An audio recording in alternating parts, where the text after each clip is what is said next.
Bonjour, à la demande de mon ami Richard Monfette, je vais vous présenter un petit trash des éléments de contrôle des appos de Bernache et de Canard. On va commencer avec les appos de Bernache. Il s'agit de l'entrée de pression, l'entrée de retour et la dimension de la cavité buccale. Un appôt de Bernache est fait comme les appos de Canard aussi, en fin de compte, avec une rampe, un ange qui vibre, puis un barillet. On fait sauter l'ange d'une octave à l'autre. C'est ce qui fait les changements de son pour les appos de Bernache.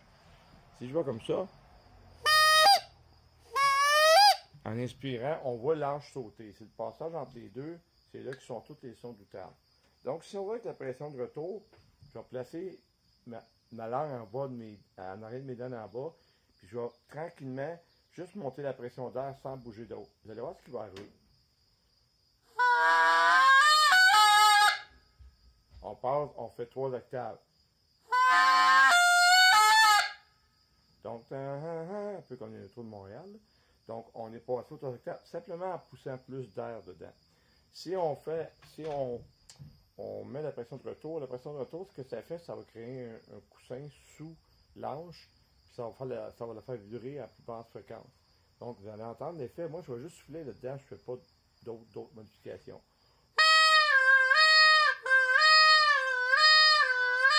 Un peu l'effet pompier de France. Ben, c'est un peu ça. Avec la pression de retour, on l'applique comment? On va l'appliquer avec les doigts. En partie, tout le temps, on va laisser nos doigts devant pour enlever les sons plus aigus qu'on ne veut pas. Et puis, on va la faire modifier avec nos doigts puis nos mains ensuite. Bon, en ce qui concerne la cavité buccale, votre langue est en arrière des dents en bas. Vous avez une illustration. Je vais prendre un instrument de musique pour vous montrer l'effet qu'a d'augmenter la distance entre la langue. Okay? Je vais juste compter jusqu'à 5. 1, 2, 3, 4, 5. Donc, 1, c'est plus bas. 2, c'est plus haut.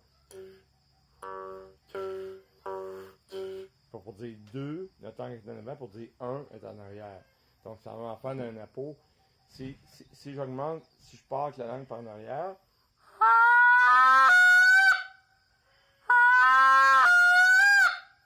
ça va faire sauter la peau, ça va faire l'appel. Tout ça, c'est les éléments de contrôle de l'appel pour faire des appels comme ça.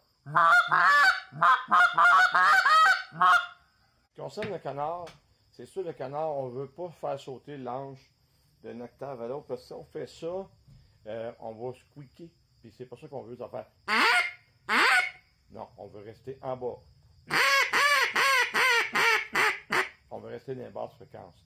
Donc, c'est la même chose. Plus vous mettez la pression d'air, plus le son est aigu. Je vais faire monter la note simplement en faisant des couacs, en prenant le mot-clé K, puis en mettant plus de pression d'air.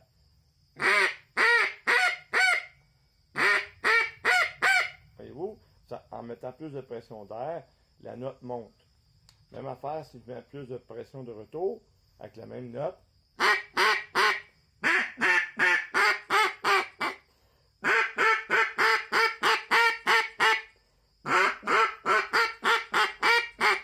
Puis pour le canard, c'est avec les doigts qu'on fait la pression de retour.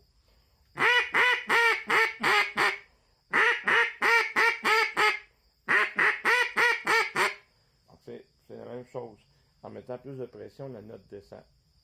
Donc, pour ce qui est de la dimension de la cavité buccale, pour le canard, c'est plus la différence de hauteur de son qu'on va faire entre les appels au complet. Si je prends un mot, parce que normalement, quand on fait un appel de canard, on prend un mot-clé et on répète ce mot-là. Ça va être kit, ou ça va être cut, ou cut. Alors, chacun a sa recette. Si je prends le mot, je vais vous en faire 3 pour vous montrer la différence. Si je fais kit. Kit.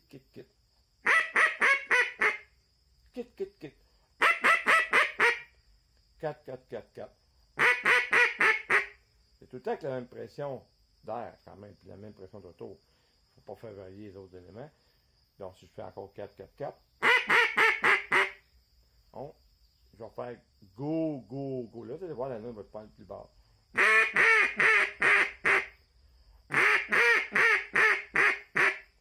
Même principe qu'ici, avec une guimbarde. La langue en avant, la langue en arrière. Quand on dit quitte, quitte. Go, go, go.